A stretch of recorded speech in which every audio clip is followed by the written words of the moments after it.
Hi friends, welcome to SP Electronics Channel. நேத்து நம்ம கிட்ட ஒரு பேட்டரி வந்து ரிப்பேர்க்காக வாட்டர் டேமேஜ் பேட்டரி. அந்த பேட்டரி நான் ஓபன் பண்ணி காட்டியிருந்தேன். உள்ள என்ன மாதிரி வந்து டேமேஜ் ஆயிருக்கு, எப்படிலாம் துரு பிடிச்சிருந்துச்சு அப்படின்றத ஃபுல்லா வந்து உங்களுக்கு காட்டியிருந்தேன். பல பேர் வந்து பார்த்துருந்தாங்க. ஒரு நல்ல கமெண்ட் வந்து கொடுத்துருந்தாங்க. ஸோ இன்றைக்கி வந்து பார்த்தீங்கன்னா அந்த பேட்டரியிலேருந்து 75 செல்லில் 48 செல்லு, அதாவது 47 செல்லு மட்டும் தான் வந்து பார்த்தீங்கன்னா நம்மளுக்கு வந்து தேர்ந்தெடுக்க முடிஞ்சுது. அதாவது அந்த துரு எல்லாமே க்ளீன் பண்ணி வோல்ட் எல்லாமே செக் பண்ணி பேலன்ஸ் பண்ணி எடுத்தது வந்து பார்த்தீங்கன்னா 47 செல்லு தான் வந்து எடுத்தோம். ஸோ பேலன்ஸ் வந்து பார்த்தீங்கன்னா 28 செல்லு நம்ம போட்டு பேட்டரி பேக் வந்து பார்த்தீங்கன்னா அசம்பிள் வந்து பண்ணியாச்சு. 48 வோல்ட் 38 பேட்டரி வந்து அசம்பிள் பண்ணியிருக்குது. பிஎம்எஸ் வந்து பார்த்தீங்கன்னா அதிலேருந்து அதே பிஎம்எஸ் தான் வந்து போட்டு வரும். அந்த ஒகையா லித்தியம் பிஎம்எஸ் தான். பிஎம்எஸ் பொறுத்தவரைக்கும் நல்லா தான் இருக்குது, அந்த ஒரு கம்ப்ளைண்ட்டும் கிடையாது. இப்போ போட்டுட்டு பேட்டரி வந்து பார்த்தீங்கன்னா டெஸ்டிங் பண்ணியிருக்கோம், சார்ஜிங் டெஸ்டிங் வந்து பண்ணின்னு இருக்கிறோம். 48 வோல்ட் 3 amps சார்ஜரில் போட்டு சார்ஜ் பண்ணின்னு இருக்கிறோம். நம்ம ஃபஸ்ட் டைம் ஒரு பேட்டரி செய்கிறோம் அப்படின்னா சார்ஜிங் வந்து பார்த்தீங்கன்னா எடுத்த உடனே அதிக ஆம்ஸ் கொடுத்து சார்ஜ் பண்ணக்கூடாது. இப்போ ஒரு கொஞ்சம் ஆம்ஸாக கொடுத்து சார்ஜ் பண்ணணும். இப்போ ஒரு 1 amps 2 amps 3 amps சரி நீங்கள் கொடுத்து சார்ஜ் பண்ணுறீங்க அப்படின்னா ஆம்ஸ் வந்து பார்த்தீங்கன்னா ஸ்லோவாக போகும்போது பேட்டரி வந்து பார்த்தீங்கன்னா ஃபுல்லாக வந்து ஸ்டார்டிங்கில் சார்ஜ் ஆகும். அதனால் ஒரு பேட்டரி பேக் பண்ணுறீங்க அப்படின்னா சார்ஜ் பண்ணும்போது எடுத்த உடனே 10 amps 6 amps கொடுத்து ஸ்டார்டிங்கில் சார்ஜ் பண்ண தேவையில்லை. ஒரு 2-3 டைம் வந்து கம்மி ஆம்ஸில் கொடுத்து சார்ஜ் பண்ணிவிட்டு அதன் பிறகு வந்து பார்த்தீங்கன்னா பேட்டரி வந்து ஒரு ஸ்டாண்டர்டான வோல்ட்டுக்கு மாறினதுக்கு பிறகு நீங்கள் வந்து பார்த்தீங்கன்னா சார்ஜிங் வந்து அதிகமாக வந்து பண்ணிக்கலாம். ஸோ இன்றைக்கி நம்ம வந்து பார்த்தீங்கன்னா 3 amps சார்ஜரில் போட்டு சார்ஜ் பண்ணின்னு இருக்கிறோம். சார்ஜ் வந்து பார்த்தீங்கன்னா கிட்டத்தட்ட ஒரு 2 hours வந்து ஏறின்னு இருக்குது.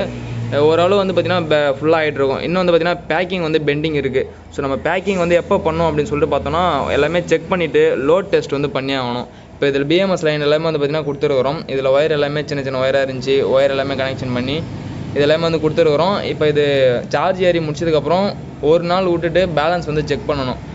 ஒரு சீரீஸில் எவ்வளோ வோல்ட் இருக்குது, இதில் இருக்கிற 15 சீரீஸில் வோல்ட் வந்து சேமாக இருக்கா என்ன அப்படிங்கிற டீட்டெயில் வந்து செக் பண்ணிவிட்டு நெக்ஸ்ட் வந்து பார்த்தீங்கன்னா பேக்கிங் வந்து பண்ணணும். ஸோ நீங்கள் பேட்டரி பேக் பண்ணுறீங்க அப்படின்னா ஒரே நாளில் ஸ்பாட் வெல்டிங் பண்ணி ஒரே நாளில் பேக்கிங் பண்ணி சார்ஜிங் பண்ணி யூஸ் பண்ணாதீங்க. அது உங்களுக்கு வந்து மறுபடியும் வந்து பேட்டரி பிரிக்க வேண்டிய வேலை வந்து வச்சிரும். ஸோ நேற்று வந்து நான் சொல்லியிருந்தேன் டேப்பிங் வந்து இந்த நிக்கல் ஸ்ட்ரிப் வந்து டேப்பிங் வந்து பண்ணாமல் இருக்கிறாங்க அப்படின்ற மாதிரி. இன்றைக்கி நம்ம வந்து பார்த்தீங்கன்னா டிஷ்யூ டேப் அப்படிங்கிற டேப் வந்து பார்த்தீங்கன்னா ஃபுல்லாக வந்து அடிச்சு வச்சுக்கிறோம். இது வந்து பார்த்தீங்கன்னா டேப்பு, இது கீழே வந்து பார்த்தீங்கன்னா ஒரு மைக்கா கோட்டிங் வந்து கொடுத்துருப்பாங்க, இங்கே பார்த்தீங்கன்னா தெரியும். ஸோ இது வந்து பார்த்தீங்கன்னா நல்லா பேட்டரி பேக் grip ஆகிடும். நீங்கள் பிரித்தாலும் வந்து பார்த்தீங்கன்னா உங்களுக்கு அவ்வளோ சீக்கிரம் வந்து பிரிஞ்சுன்னு வராது, நல்லா grip ஆகிடும். ஸோ இந்த டேப் போட்டோம் அப்படின்னா அவ்வளோ சீக்கிரத்தில் ஈரக்காற்றும் உள்ளே போகாது, உங்களுக்கு தண்ணி உள்ளே போகாது. இது இல்லாமல் வந்து பார்த்தீங்கன்னா கப்டான் டேப் அப்படிங்கிற ஒரு டேப் வந்து பார்த்தீங்கன்னா நீங்கள் வந்து யூஸ் பண்ணலாம். இதில் யூஸ் பண்ண அப்படின்னா அதுவும் வந்து பார்த்தீங்கன்னா நல்லா ப்ரொடக்ஷனாக இருக்கும். ஸோ பிஎம்எஸ்கான லைன் எல்லாமே கொடுத்தாச்சு. இந்த மாதிரி வந்து டைப்பில் வந்து நீங்கள் வந்து எடுத்து யூஸ் பண்ணிக்கலாம். மைனஸ் வந்து பார்த்தீங்கன்னா அப்படி எடுக்கலாம், ப்ளஸ் வந்து பார்த்தீங்கன்னா அப்படி எடுக்கலாம். ஏன்னா இதிலே விட்டு நீங்கள் ஒயர் வச்சு எடுக்கிறீங்க அப்படின்னும் போது நம்ம இந்த மாதிரி பேக்கிங் பண்ணும்போது கொஞ்சம் இடிக்கும், தூக்கின்னு இருக்கும். ஸோ அதனால் இது பண்ணிக்கலாம்.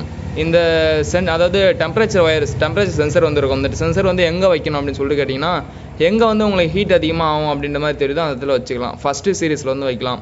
இது வந்து பார்த்தீங்கன்னா ப்ளஸில் வந்து பார்த்தீங்கன்னா நீங்கள் வந்து வச்சுக்கலாம், தப்பு கிடையாது, வைக்கலாம். ஏன்னா அது ஆம்ஸ் இருக்கும்போது அந்த தான் ஹீட் ஆகும். அப்போ வந்து எதனா ஒரு ஃபால்ட் அப்படின்னா இது சென்ஸ் பண்ணி பிஎம்எஸ் வந்து பார்த்தீங்கன்னா கட் பண்ணி விட்டுடும். ஸோ ஓகே, இப்போ இந்த ஒயரில் வந்து பார்த்தீங்கன்னா பியூர் டிசி ஒயர் வந்து போட்டுருக்கிறோம். சிலிக்கான் ஒயர் தான் போட்டு வந்து பண்ணியிருக்கிறோம். ஸோ நீங்கள் என்ன நினைக்கிறீங்க இந்த பேட்டரி பேக்கை பற்றி அப்படிங்கிறத சொல்லுங்கள். இப்போ சார்ஜிங் பண்ணி முடிச்சுட்டு டிஸ்சார்ஜிங் வந்து செக் பண்ணிவிட்டு அப்படின்னா கஸ்டமருக்கு வந்து பேக்கிங் பண்ணி கொடுத்துடலாம். பேக்கிங் பொறுத்த வரைக்கும் நார்மல் பேக்கிங் பண்ணலாம். இப்போ இந்த மாதிரி பேக்கிங் வந்து பண்ணலாம், இந்த மாதிரி பேக்கிங் வந்து பண்ணலாம். வெறும் எப்பாக்சி ஷீட் வச்சு ப்ளூ ஷீட் போட்டு பேக்கிங் பண்ணலாம். இல்லை மெட்டல் பாக்ஸில் பண்ணுறோம் அப்படின்னாலும் இந்த மாதிரி பேக் பண்ணிவிட்டு அதன் பிறகு மெட்டல் பாக்ஸ்க்குள்ளே எடுத்து வச்சு நீங்கள் வந்து யூஸ் பண்ண ஆரம்பிச்சிடலாம். ஓகேங்களா?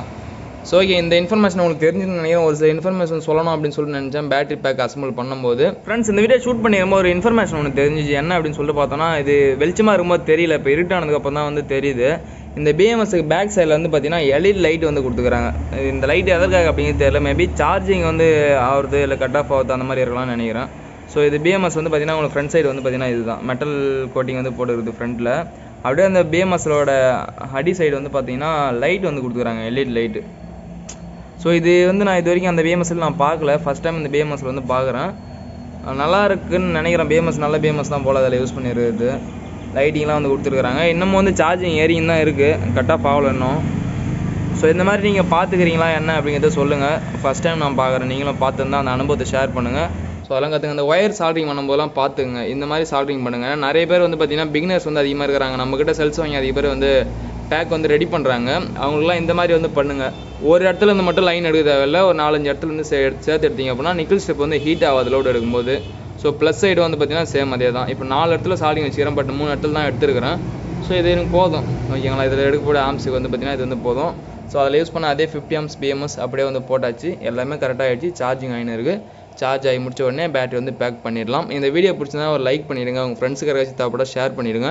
நம்ம சேனலை சப்ஸ்கிரைப் பண்ணி வச்சுங்க, அப்போ தான் அடுத்தடுத்து போகிற வீடியோ மிஸ் பண்ணாமல் பார்க்கலாம். நன்றி, வணக்கம். மீண்டும் ஒரு வித்தியாசமான வீடியோ சந்திக்கிறேன். நன்றி.